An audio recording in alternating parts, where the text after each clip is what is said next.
Hello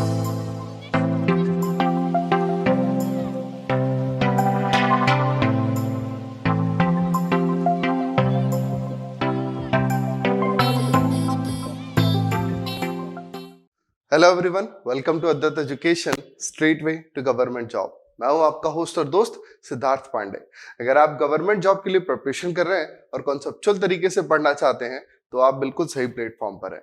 मैं खास आपके लिए लेकर के आ रहा हूं सिद्धार्थ की रीजनिंग सीरीज, जहां हम रीजनिंग में आने वाले हर एक टॉपिक को बेसिक से लेकर के एडवांस लेवल तक डिस्कस करेंगे, और जैसा कि हम अभी तक करते चले आ रहे हैं। ठीक है, तो दोस्त आज हम क्या पढ़ने वाले हैं? आज हम ऑर्डर रैंकिंग के चैप्टर को आगे बढ़ाने वाले हैं। लास्ट एपिसोड में आपने देखा होगा हमने कहां तक पढ़ा था, और मैंने वहां पर आपको एक क्वेश्चन भी होमवर्क दिया था। तो आज मैं इस क्वेश्चन से चैप्टर को शुरू कर रहा हूं, या आज की वीडियो को शुरू कर रहा हूं, ताकि हम थोड़ा सा रिवीजन भी कर सकें। क्लियर है? नाउ सी, क्वेश्चन है हमारे पास में कि कहा गया है in a row of players Sachin is 13th from left hand of the row, यानी कि सचिन बाईं ओर से 13वें स्थान पर है। क्लियर हुई बात?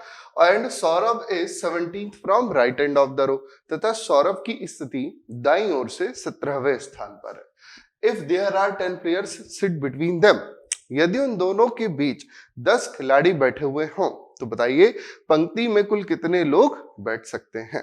ठीक है, चलिए, तो हम बहुत अच्छे से जानते हैं कि किसी भी प्रकार के अरेंजमेंट को, ये क्या है? ये एक प्रकार का अरेंजमेंट है ना?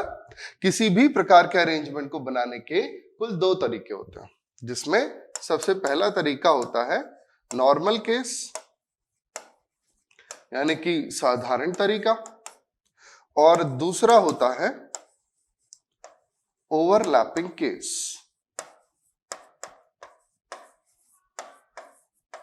जब व्यक्ति एक दूसरे को ओवरलैप करके बैठे होते हैं। इनकी शर्तें क्या है? इसकी शर्त ये है कि नॉर्मल केस हम तभी भी अप्लाई करते हैं जब पहली और दूसरी पोजीशन को आपस में जोड़ने पर ये कम हो आपके टोटल से, तो व्यक्तियों को बनाने वाला अरेंजमेंट नॉर्मल केस का होता है। और रही बात ओवरलैप की, तो जब आप फर्स्ट और सेकेंड पोजीशन को आपस में जोड़ते हैं और ये ज्यादा हो जाए यदि आपके टोटल से, है ना, यदि ज्यादा हो जाए आपके टोटल से, तो इन्हें बिठाने का तरीका कैसा होगा? जरा ओवरलैपिंग केस का होगा। तो बताइए अब इस क्वेश्चन में क्या लगेगा? जी हाँ, इस क्वेश्चन में अभी हम डिसाइड नहीं कर सकते कि नॉर्मल केस लगेगा या ओवरलैपिंग का केस लगेगा। क्यों नहीं कर सकते?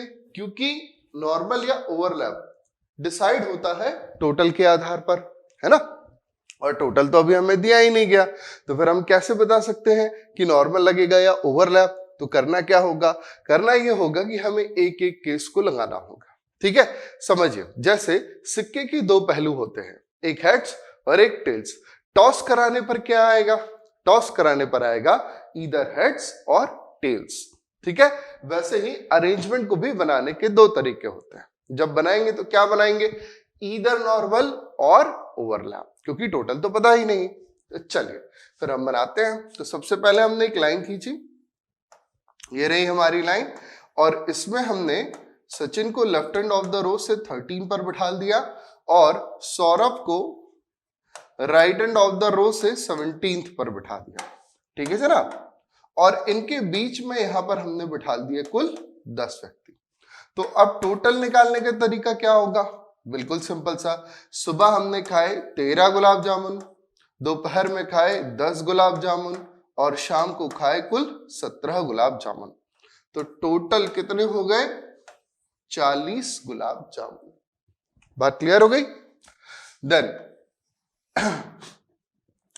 तो ये तो हमारा क्या निकल आया? Normal case. अब हम बात करते हैं ओवरलैपिंग केस की। तो ओवरलैपिंग केस में हमने क्या किया? देखिए, ओवरलैपिंग केस में हमने यहां से 1 गिनते हैं ना, इस वाले एंड को हम 1 गिनते हैं, यहां से 1 गिनते हुए सचिन को हमने यहां पर बिठाला पोजीशन 13th पर। ठीक है, ध्यान से देखिएगा दोस्त, कॉन्सेप्ट मिस ना होने पाए। और जब हमने यहां से यहां पर बिठाला तो हमने यहां से ले करके यहां यानी कि सचिन तक बैठे हुए सभी व्यक्तियों को एक बार हम गिन चुके हैं, है कि नहीं। यहां फर्स्ट से लेकर के 13th तक हम सभी लोगों को एक बार काउंट कर चुके हैं। अब हमने यहां से काउंट किया 1 और 1 काउंट करते हुए हम लेकर के आए यहां, और ये कौन हो गया भाई, सौरभ। ये कौन था, Sachin.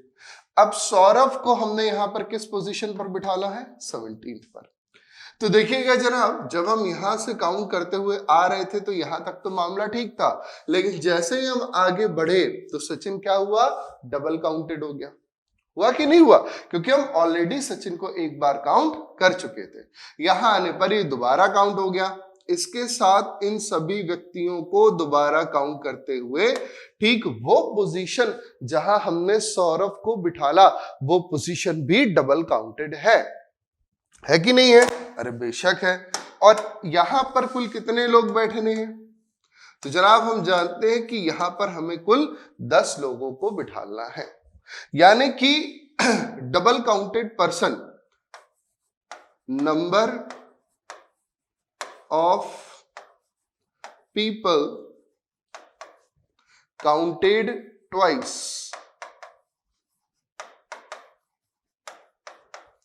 Number of people counted twice, ये व्यक्तियों की संख्या कितनी हुई, 10 लोग तो ये है ही हैं, साथ में ये सौरभ भी है और सचिन भी है, सभी लोग है ना, ये 10 तो है ही।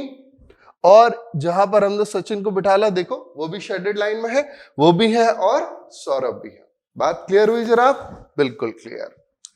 तो अब यहां पर टोटल निकालने का तरीका क्या होगा, तो टोटल निकालने का तरीका है 17 धन 13 बराबर 30।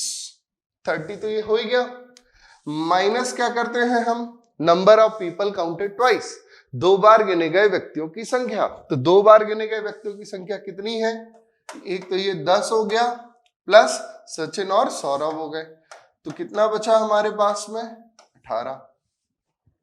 बचा नहीं बचा, तो जनाब हमारा आंसर क्या हुआ, हमारा आंसर हुआ कि ईदर 40 और 80, या कि 40 या कि 18।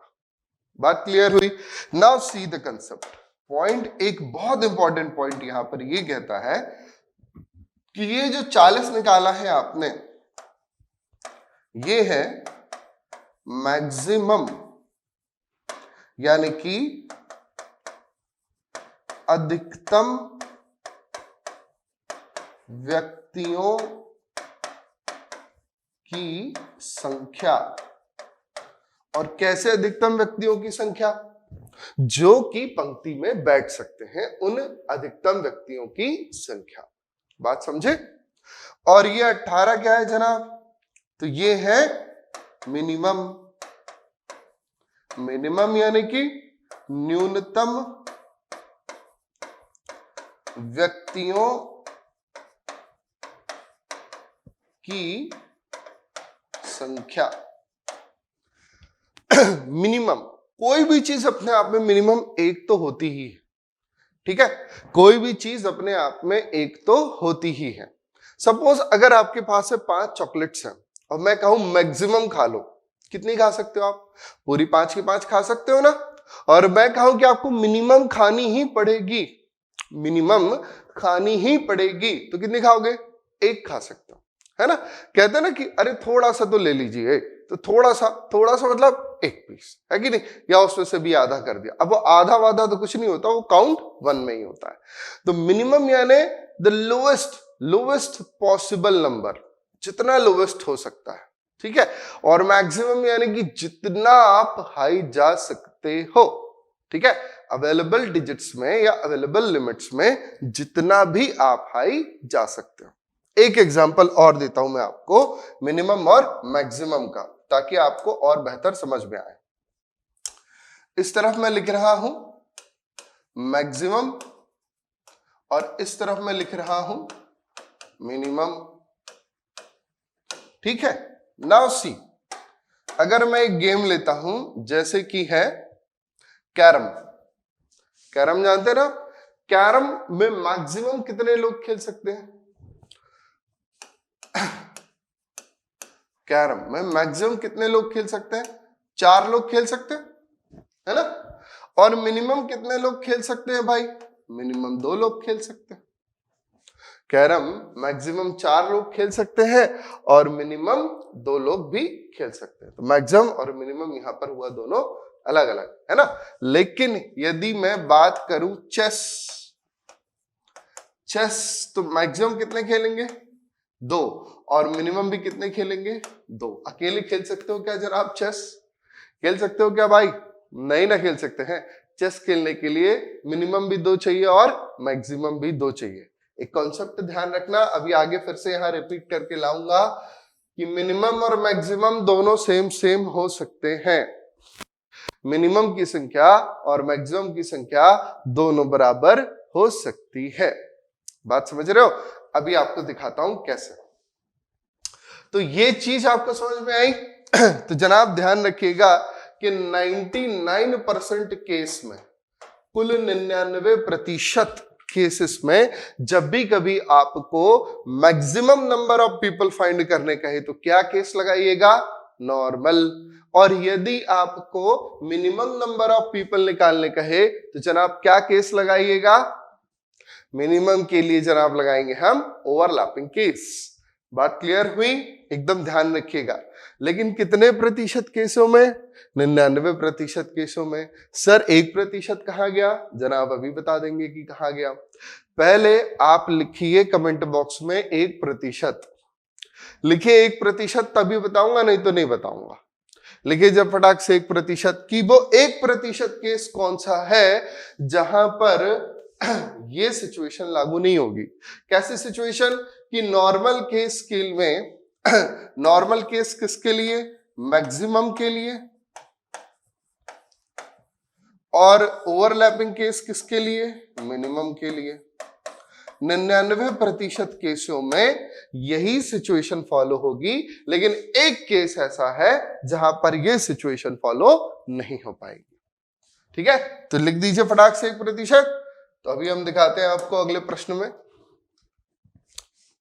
ये रहा प्रश्न। कहा गया है कि in a row of actors Guddu is 11th from left end of the row and Bablu is 15th from right end of the row. If there are 10 actors sit between them then how many actors are there in the row. और situation आपको निकालनी है maximum and minimum दोनों पर। ठीक है, यानी कि जनाब अधिकतम एवं न्यूनतम, यह ठीक। तो चलिए देखें, हमने सबसे पहले तो यही सीखा है कि अधिकतम निकालने के लिए नॉर्मल केस, तो लगा देते हैं हम नॉर्मल केस। गुड्डू भैया को बिठा दिया हमने यहाँ 11 पर और बबलू भैया को यहां पर हमने बिठा दिया है किस पोजीशन पर? 15वीं पोजीशन पर। और इनके बीच में यहां पर हमने कलर चेंज कर देते हैं जरा, इनके बीच में यहां हमने बिठा दिए हैं कुल कितने लोग जनाब? 10 लोग। ठीक है, कुल कितने लोग बिठा दिए? 10 लोग बैठ गए। तो टोटल कितने होंगे? एकदम सिंपल, 11 + 10 + 50, तो 10 20 30 और ये 36। टोटल कितने हो गए जनाब? 36 हो गए। ठीक है, now come to the point for minimum. यदि मैं मिनिमम लेता हूं, है ना, यदि मैं मिनिमम लेता हूं तो बताइए पंक्ति में कम से कम कितने लोग होने चाहिए? क्या 11 लोगों को लेकर के मैं इस लाइन को बना सकता हूं? नहीं। क्या 15 लोगों को लेकर के मैं इस लाइन को बना सकता हूं? हाँ। यदि मेरी लाइन में सिर्फ 15 ही लोग हो तो भी अरेंजमेंट बन सकता है। ठीक है, जैसे कि आपके पिछले वाले सवाल में आंसर क्या आया था? आंसर आया था हमारा मैक्सिमम 40 और जो मिनिमम आ रहा था वो था 18। ठीक है, तो इसका मतलब क्या था कि हमें उस अरेंजमेंट को बनाने के लिए कम से कम 18 लोगों की आवश्यकता थी। यदि 18 से एक कम 17 हो जाते तो फिर हम उस केस को नहीं बना सकते थे, और मैक्सिमम हम 40 लोगों का ही इस्तेमाल कर सकते थे। 40 से यदि 41 हो जाएगा तो फिर हम केस नहीं बना पाएंगे, है कि नहीं जनाब? तो ये बात समझ में आई आपको? मिनिमम और मैक्सिमम क्या है? मिनिमम जिसके बिलो हम नहीं जा सकते और मैक्सिमम जिसके अपर हम नहीं जा सकते। बात क्लियर हुई ना? Very good. तो यहां पर मुझे कम से कम कितने लोग चाहिए? 15 तो चाहिए ही चाहिए, है कि नहीं? और मिनिमम के लिए हमने सीखा क्या है? आइए अभी हम दिखाते हैं कि मिनिमम को हमने कैसे बनाना सीखा था। हमने ये सीखा था कि जनाब सिंपली एक लाइन ये खींच दो जिसमें left hand of the row से यहां पर बिठा लो किसको जनाब? गुड्डू भैया को, जो कि बैठ गए 11th पोजीशन पर, और right hand of the row से यहां पर बिठा लो बबलू भैया को, जो कि बैठ गए हैं 15वीं पोजीशन पर, और इसके साथ साथ यहां पर बिठा लो कुल 10 लोगों को। और बस पहली पोजीशन हो गई कितनी? 11। दूसरी पोजीशन कितनी हो गई? 15। टोटल कितना हो गया? 26, है ना? 26 हो गया। 26 के बाद करना क्या होता है? Minus number of people counted twice. तो number of people counted twice कितने हुए? एक तो ये होगा भैया, ठीक है, 10 तो ये है ही और एक ये हो गए, यानी टोटल कितने हो गए? 12 हो गए। माइनस कर दिया हमने 12, तो 26 में से 12 गए तो जनाब कितना बचेगा? ये बचेगा आपका 14, ठीक है। 26 में से 12 गए तो कितना बचेगा? 14, यानी कि मिनिमम का आंसर कितना हुआ? 14 हुआ। और यदि आपने ये परीक्षा में करके आया तो आपको क्या मिलेगा? शून्य बटे सन्नाटा। नहीं सॉरी, शून्य कैसे मिल सकता है? इम्पॉसिबल। जीरो नहीं, यहां पर आएंगे आपके माइनस वाले मार्क्स, माइनस में मार्क्स आएंगे, निगेटिव, क्योंकि यहां तो गलत सवाल करने पर माइनस मार्किंग होती है ना भाई। जीरो तो स्कूल टाइम पर मिलता था, यहां तो माइनस मार्किंग भी है। तो अगर आपने 14 निकाल के आ गए तो जनाब यहां पर आपको नेगेटिव नंबर आ जाएंगे, ठीक है। तो नेगेटिव नहीं लेकर के आना है। क्लियर हुई बात? देखो पॉइंट क्या है, मुद्दा ये है कि जब आपके पास में दो पोजीशन है, एक तो है 11 और दूसरी बबलू की पोजीशन ही अपने आप में 15वीं है। यदि बबलू की पोजीशन ही अपने आप में 15वीं है और आपकी लाइन में 14 ही लोग हैं, तो भैया बबलू कहां बैठेगा? मेरे कंधे पर। बताइए, यदि बबलू अपने आप में खुद 15वां व्यक्ति है और आपकी लाइन में सिर्फ 14 लोग ही हैं, देखो आपकी लाइन में कितने लोग हैं? 14 लोग ही हैं, तो फिर बबलू को कहां बिठा लीजिएगा जनाब? इस बात को मैं आपको और बेहतर तरीके से समझाता हूं, समझिए।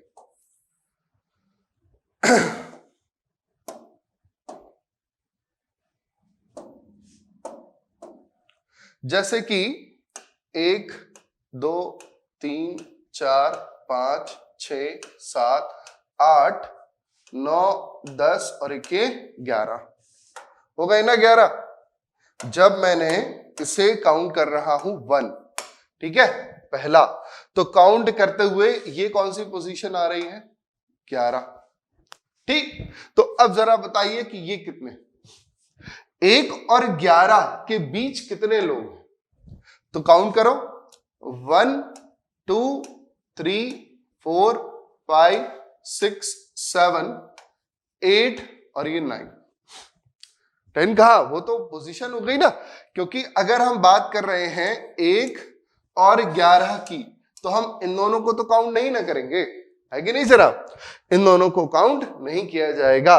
तो 1 और 11 के बीच कितने लोग बैठ रहे हैं? 9, ठीक। 1 और 11 के बीच बैठने वाले व्यक्ति हैं 9। अच्छा बताओ, 1 और 15 के बीच कितने लोग बैठेंगे? बैठेंगे भैया 13। 1 और 7 के बीच कितने बैठेंगे? बैठेंगे 5। तो इजीली हम क्या कर सकते हैं, यदि हम नंबर में से 2 घटा दें, 11 में से 2 घटाएं तो 9 आएगा, 15 में से 2 घटाएं तो 13 आएगा, 7 में से 2 घटाएं तो 5 आएगा। 2 क्यों घटा रहे हैं? क्योंकि जनाब जब किन्हीं 2 नंबर की बात हो रही ना, 2 पोजीशन, पहली पोजीशन और 11वीं पोजीशन, तो इन 2 पोजीशन के बीच बातचीत हो रही है। पहली और 11वीं पोजीशन के बीच बातचीत हो रही है, इसीलिए उन दोनों पोजीशन को काउंट नहीं किया जाएगा। बात समझे? इन दोनों ही पोजीशन को काउंट नहीं किया जाएगा, काउंट होगा सिर्फ बीच वाले नंबर। तो यहां पर देखिए आपके पास में कितने नंबर्स हैं? 9 ही नंबर्स हैं। अब जनाब जब 9 ही नंबर्स हैं तो अब आप 10 लोगों को कैसे बिठा लोगे? क्योंकि यहां पर आप सिर्फ कितने लोगों को बिठा सकते हो? यहां पर आप बिठा सकते हो सिर्फ 9 ही लोगों को। ठीक है, कितने लोगों को बिठा सकते हो? सिर्फ 9 लोगों को, आप 10 लोगों को नहीं बिठा सकते। तो ये जो अरेंजमेंट बन रहा है ना कि यहां पर आपने 10 लोग बिठा दिए, ये वाले 10 लोग, यही गलत है। ऐसा नहीं हो सकता, क्योंकि यहां पूरा पूरा 1 से लेकर के 11 तक, 1 से लेकर के 11 तक कितने लोगों को आप बिठा सकते हो जनाब? आप बिठा सकते हो सिर्फ 9 लोगों को ही बिठा सकते हो, आप 10 लोगों को यहां पर बिठा नहीं सकते। बात समझ में आई?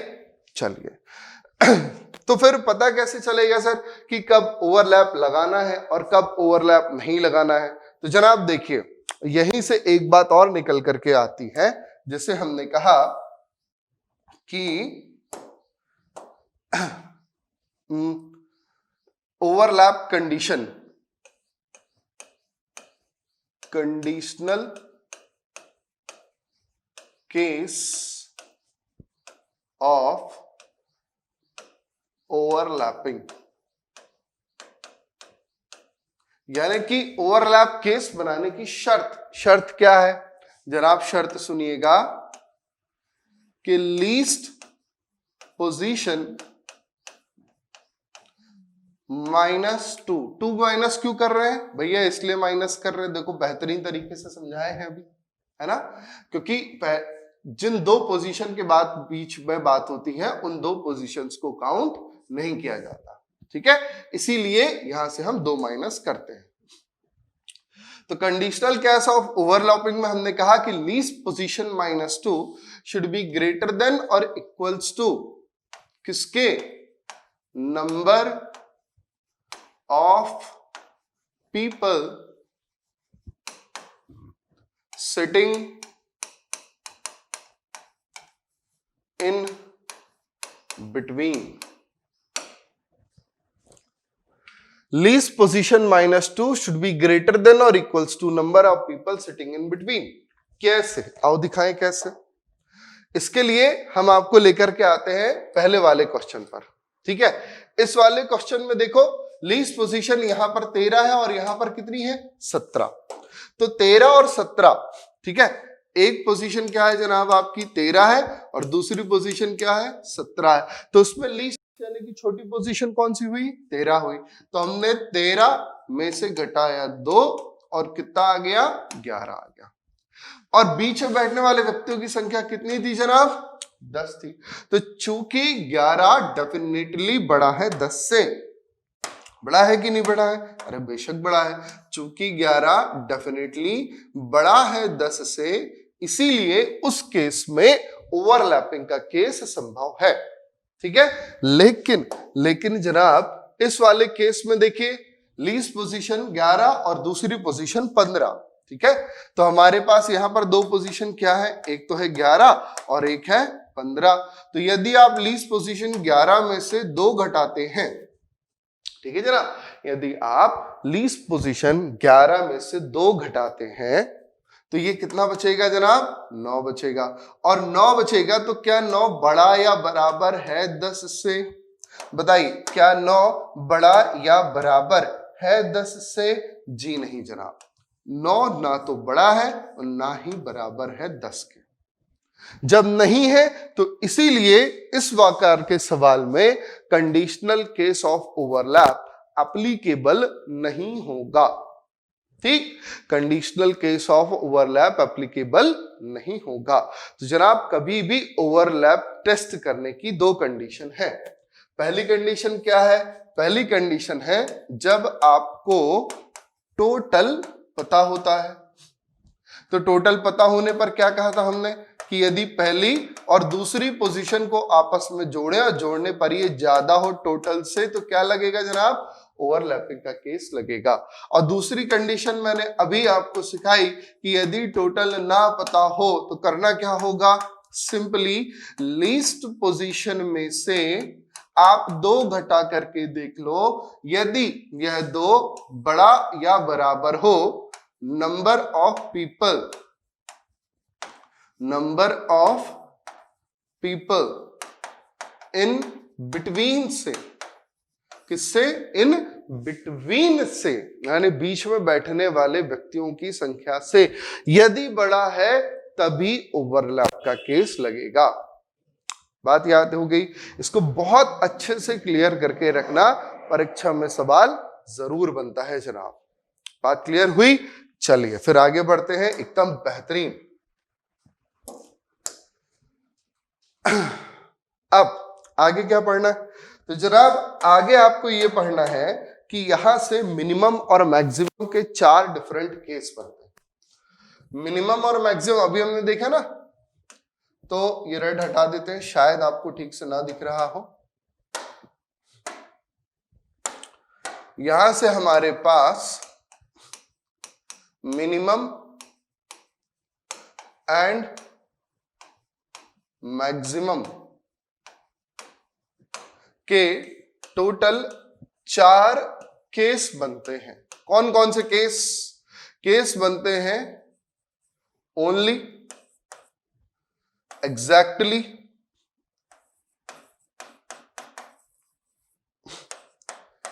Between, exactly, only between.